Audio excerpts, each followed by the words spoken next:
Youssouf quitte librement le tribunal de Lyon. Il vient de remporter une bataille judiciaire après 3 ans de procédure. J'ai rien fait. J'ai pas volé, j'ai pas tué quelqu'un, ni autre chose. J'ai été condamné pour rien. Le seul tort de ce réfugié malien, ne pas avoir pu prouver son âge, 17 ans, au début de la procédure. Être mineur, cela aurait obligé l'aide sociale à l'enfance à lui porter secours et à lui fournir une carte de séjour.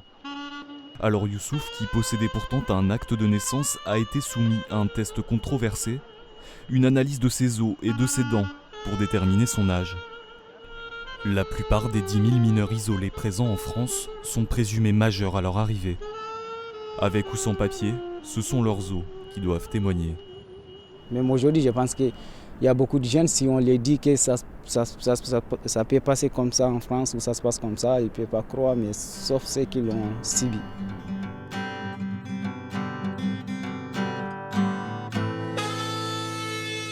Nous sommes à Vintimille, près de la frontière franco-italienne. 2015 a été l'année de tous les records. Ils sont plus d'1 million de migrants à avoir rejoint l'Europe. Parmi eux, 300 000 mineurs. Certains d'entre eux échouent ici, devant la gare. Beaucoup sont seuls, très peu sont officiellement enregistrés. Déposer ses empreintes en Italie signifierait la fin du voyage. Alors au milieu des dealers et des passeurs, il faut attendre la bonne occasion. Dans le dénuement, l'enfer du voyage fait place à l'attente et à l'ennui. À côté de la gare, l'association Caritas essaie d'aider ces réfugiés. Les bénévoles distribuent vêtements, nourriture et informations aux migrants. Il faut que tu mettes ton pantalon là alors. Hein. Ton pantalon il est plus bas. Hein. Tous les matins, c'est l'affluence dans les locaux. Manuela se charge d'accueillir les réfugiés. You don't want red, you want black, right?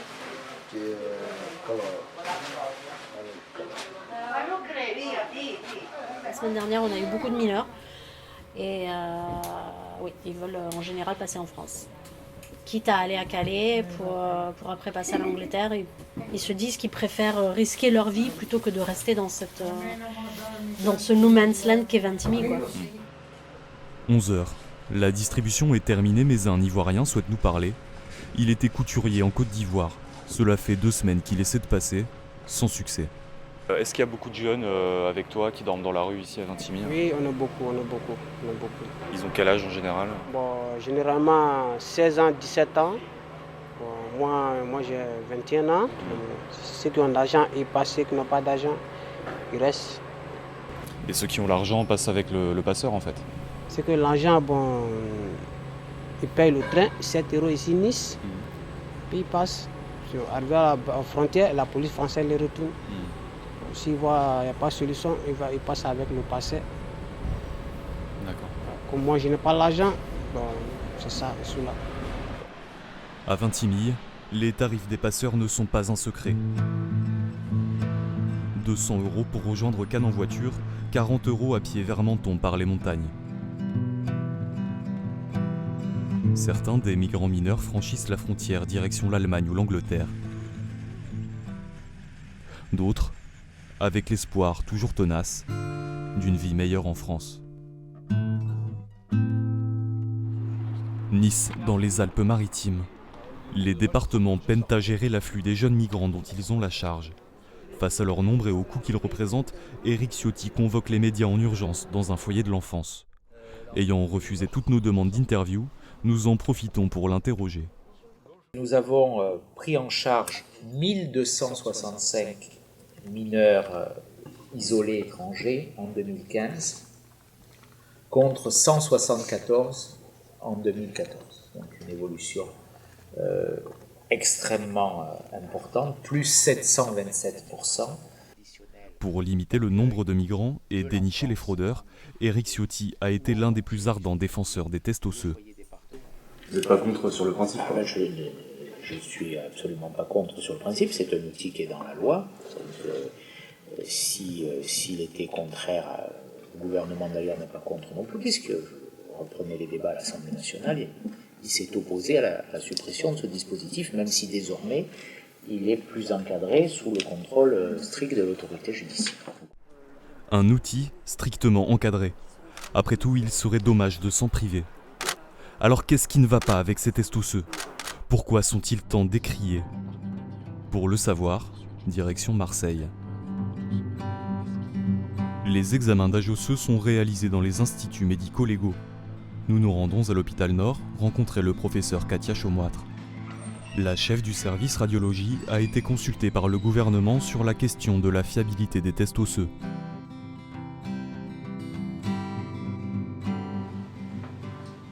Elle nous explique le fonctionnement de ces examens, un jeu de comparaison entre les radios du migrant et un atlas de référence, le Greely-Pile, un ouvrage réalisé sur une population américaine blanche et aisée dans les années 50. On va regarder plusieurs critères. Là, par exemple, on voit ce petit os au niveau du pouce, qui est l'os sésamoïde, qui va apparaître au moment de la puberté. Donc, on voit chez cette fille, cet os est déjà présent. Donc, dans l'atlas, par exemple, si on revient sur cet os sésamoïde, il apparaît à partir de 11 ans à peu près. Donc c'est pareil, cette apparition elle est variable, mais elle est autour de 11 ans. Donc par exemple, si j'estime l'âge de cette jeune fille qui venait tout à fait pour autre chose, puisqu'elle vient pour un traumatisme des doigts, elle a un âge osseux de 15 ans, alors qu'en fait elle a 13 ans. 24 mois entre l'âge osseux de cette jeune fille et son âge civil. 2 ans, c'est la marge d'erreur imputée par les spécialistes aux examens osseux de la main et du poignet. Et cette variabilité de base dépend aussi d'autres facteurs, comme les conditions socio-économiques de la personne ou de pathologie. Une marge d'erreur qui place parfois les médecins dans une situation délicate face aux demandes de la justice.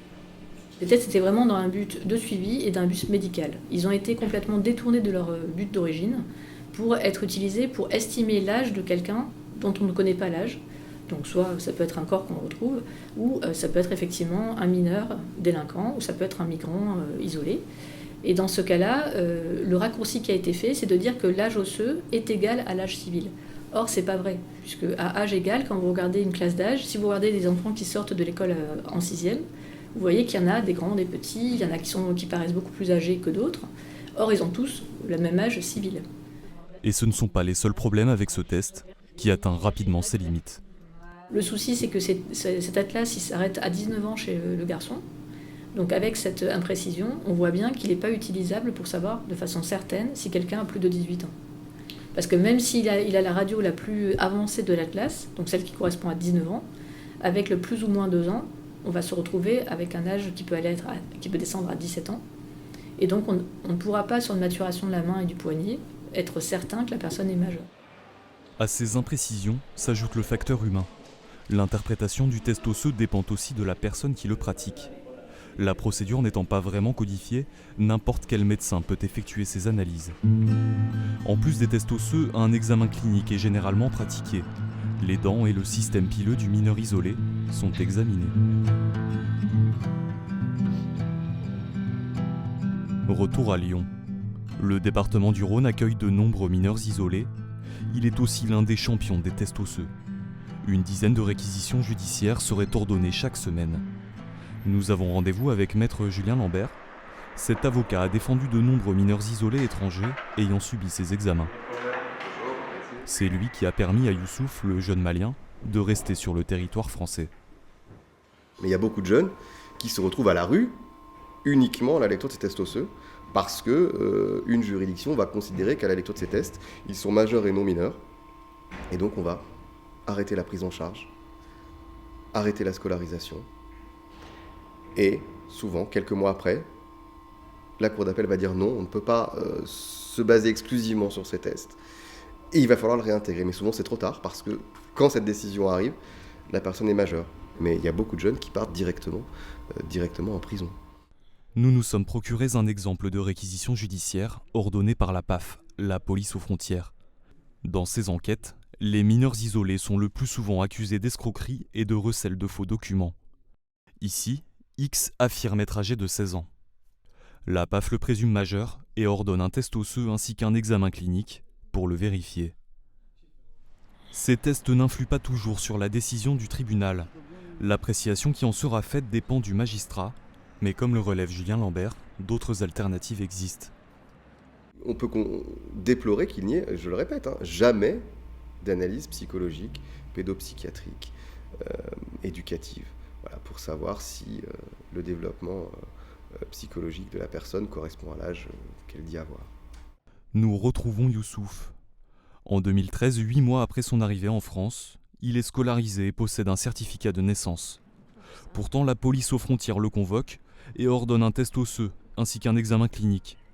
Le consentement du mineur est nécessaire. Pour prouver sa bonne foi, il accepte de s'y plier. Il y a un médecin là-bas qui va mettre les gens dans une chambre pour les déshabiller, pour garder leur corps, pour compter les dents. Et il me touche un peu partout. On dirait quand on part au marché pour acheter un mouton. C'est exactement comme ça. Ce que tu as ressenti toi? Ce que j'ai ressenti c'est insupportable ce qu'il fait. Les médecins même, il fait comme celui-même, c'est un policier. Verdict, l'âge de Youssouf est estimé entre 21 et 35 ans. Le test devient l'élément déclencheur de son marathon judiciaire. Il est alors placé en garde à vue avant d'être convoqué au tribunal correctionnel. L'affaire passe ensuite à la cour d'appel, puis en cour de cassation et au tribunal administratif. À ce moment, il n'est pourtant âgé que de 17 ans. C'est un cas emblématique parce que, je vous le rappelle, il a fallu 3 ans. 3 ans pour qu'une personne qui est censée quand même bénéficier de la présomption d'innocence, et même si elle n'existe pas encore réellement dans les textes, qui doit bénéficier aussi d'une présomption de minorité, n'a pas pu se voir appliquer ces 2 principes très importants de notre droit et très importants de toutes les démocraties. Aujourd'hui, Youssouf a fait régulariser sa situation. Il a pu prouver sa minorité en faisant rapatrier son passeport du Mali. Après son BEP restauration, il se mettra en quête d'un emploi pour espérer devenir indépendant et reprendre le contrôle de sa vie. C'est mieux qu'avant aussi. Avant, j'étais à la rue, j'ai tout vu. J'ai vécu, il y a beaucoup de choses. Plus le trajet depuis le Mali. Oui, j'étais à la rue avant de venir ici. Et ici aussi, pareil. J'ai vu la guerre, j'ai vécu pendant la guerre, j'ai vécu beaucoup de choses. J'ai traversé le désert, la mer, tout ça. S'il a pu trouver une relative stabilité, sa situation reste précaire. Désormais majeur, il doit décrocher une nouvelle carte de séjour. Surtout par rapport à l'esthétique des séjours, là, j'en ai qu'un an. Bon, après, il faut les renouveler. Je ne sais pas comment ça va se passer après. Donc ça m'inquiète un peu. D'ici 2017, 3 millions de réfugiés sont attendus aux frontières de l'Europe. Combien de mineurs parmi eux? La nouvelle loi sur la protection de l'enfance a interdit les examens génitaux sur les mineurs isolés étrangers. Quant aux tests osseux, ils continuent d'être appliqués. Les jeunes réfugiés sont toujours présumés majeurs.